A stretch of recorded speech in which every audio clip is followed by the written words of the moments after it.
What's up, dude? What's up, man? What's up, everybody? Welcome back to the Brothers Workshop. As always, my name's Dave, and I'm Sean. Today's video, we're here at Pittsburgh's Northside Elementary, King Elementary, named after the famous Martin Luther King Jr.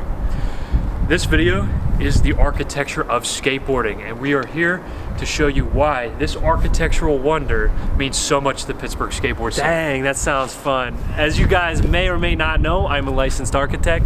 Sean used to be a pro skateboarder, semi-pro, but still had a lot of fun. Get a lot of that flow. And we're gonna talk to you guys about why this building is architecturally significant in the skateboard scene. And just like that, if you guys enjoy this video, hit that subscribe button and the bell notification. And then also hit that like button if you enjoyed the video too, because it's gonna help share this video with other people that may enjoy it. And don't forget to find us on Instagram and Facebook at The Brothers Workshop. Just like that, let's get after it.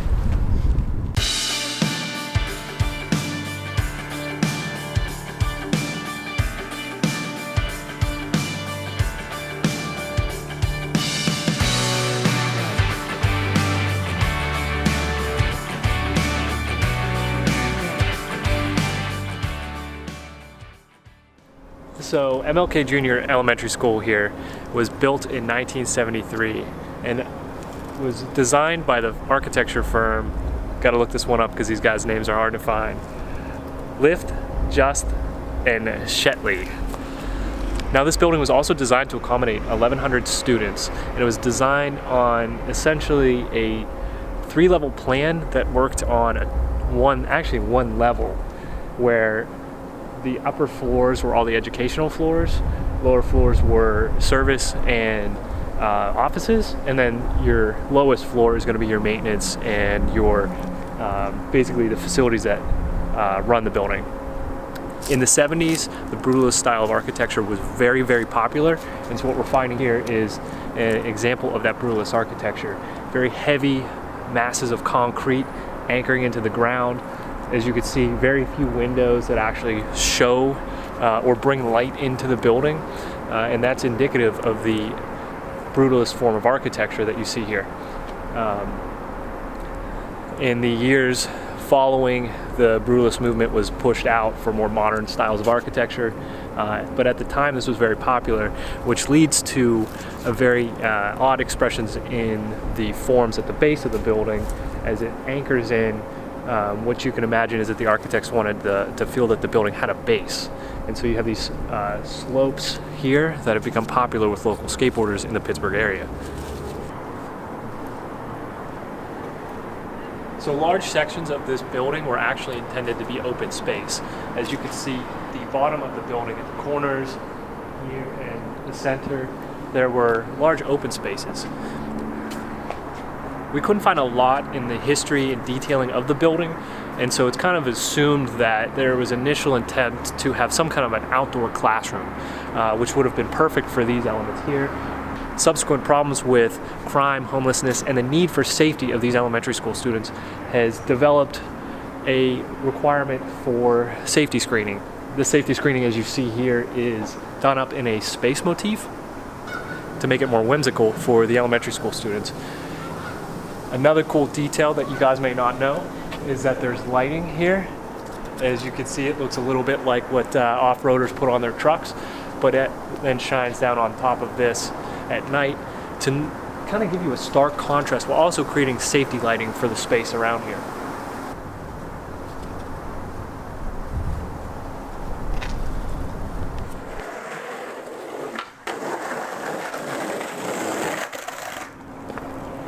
Okay guys, it's been a few years since I skated this, but you can see the trajectory you'd have to take to hit this hip.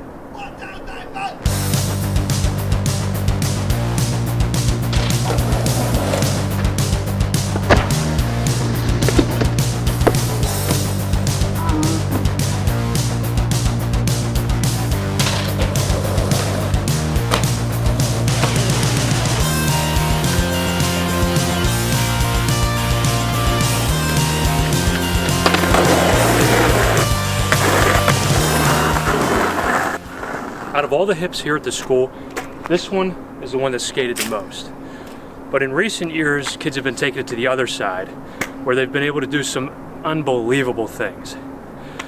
This is probably the easiest one though. That's why it's skated the most, because of how low it is. But don't let it fool you. If you look closely here, you can see how rough the concrete is, and it's not as easy as it looks.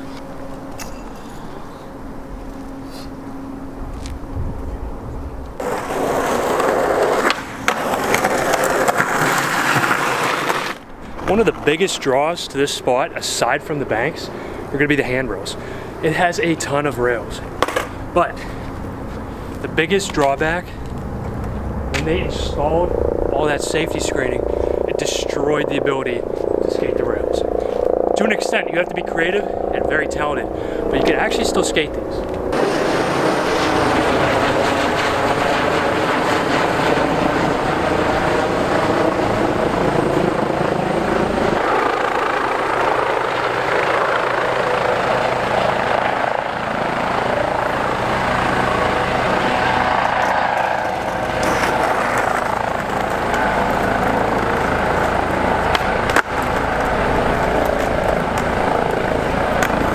Before I got interrupted by the show we just had there with the helicopter landing, we were talking about the handrails here at the school and how they are actually a staple, an icon here in the Pittsburgh skateboarding scene. At least back in the day they were. Before they installed the safety screening that's back there Dave was talking about earlier, you used to be able to skate these. And you know what? You can actually still skate them if you're creative and talented enough to do it. Come on.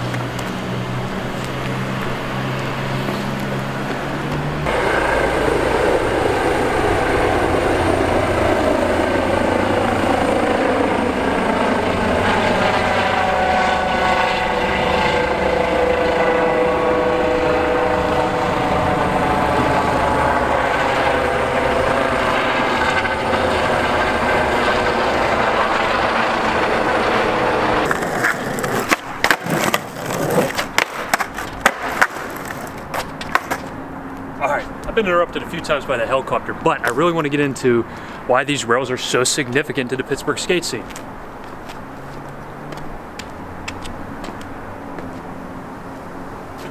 As you guys can see, this is a 10-stair rail, but the significance is how mellow and low these rails really are. I mean, I'm a tall guy, but this is practically knee height for me, even up here at the top. So you don't have to ollie very high at all to skate these. And if you're a beginner, you're going to be skating a big rail that's easy to get onto and easy to slide. Or if you like to get tech, it's not as scary. In recent years, they added this screening that Dave was telling you guys about, and it all but killed the ability to skate these rails, except if you're creative or skilled enough. There's guys who will run this little walkway and actually still skate the rail or ollie into the banks. Now, I've never actually got to skate this particular rail because these safety screenings were put up long before I ever got to come down here and ride. But we're gonna go on the other side of the building here in a minute, and we're gonna see a rail that I've actually got to skate, and we're gonna talk about the significance of that rail to the Pittsburgh skateboard scene and beyond.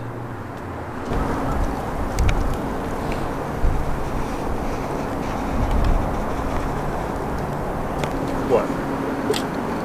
What's going on behind you? Behind me? I don't know, I don't see it.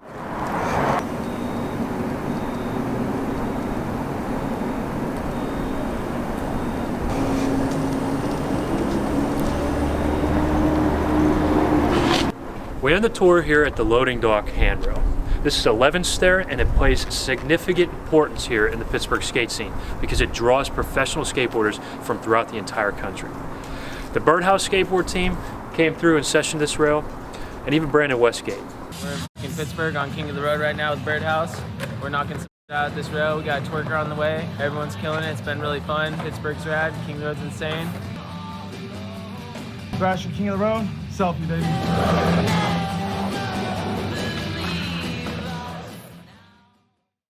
Seeing Brandon Westgate skate this rail in my hometown inspired me to do a frontside Smith on it as well.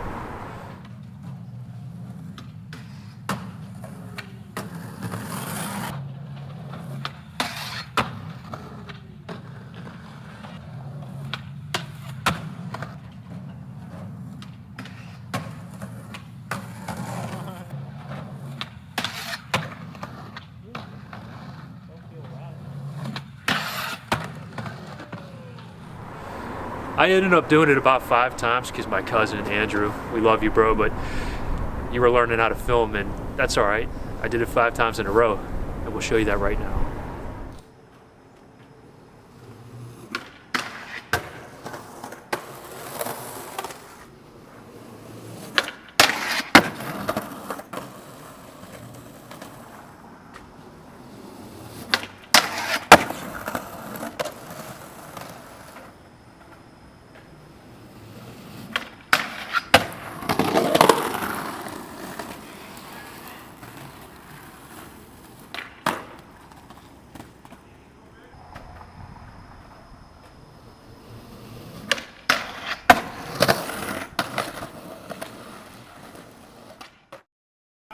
And just behind me here are the hips that I was telling you guys about that in recent years have become more popular as pros have started coming through here and sessioning this spot.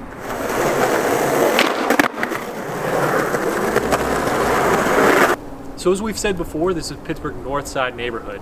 It was once Allegheny City, incorporated in 1788, and then annexed by the city of Pittsburgh in 1907. As you can see behind me, we have a park system and a ring of houses and storefront buildings. Those buildings have architectural features and details prominent at the turn of the last century, which stand in stark contrast with this 1970s brutalist aesthetic of the MLK building. That's the video, guys. Thanks for sticking around this long. If you did, we know you liked it, so hit that thumbs up and let us know in the comment section what you thought. Don't forget to subscribe to the channel. We hope you guys learned something about architecture and skateboarding and how skateboarders find inspiration and creativity through architecture. And without it, without architecture that is, skateboarding would not look the same or even be a thing, honestly. Yeah. From the pools of old to the banks of a school in the middle of Pittsburgh. Yeah. So I hope you guys enjoyed it. Like we said, hit that subscribe button, bell notification, and find us on Instagram and Facebook at The Brothers Workshop. Until next time, keep building.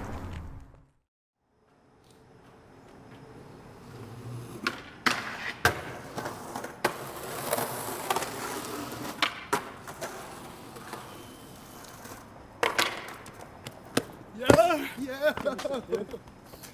Yo, that was sick, yo. Watch that.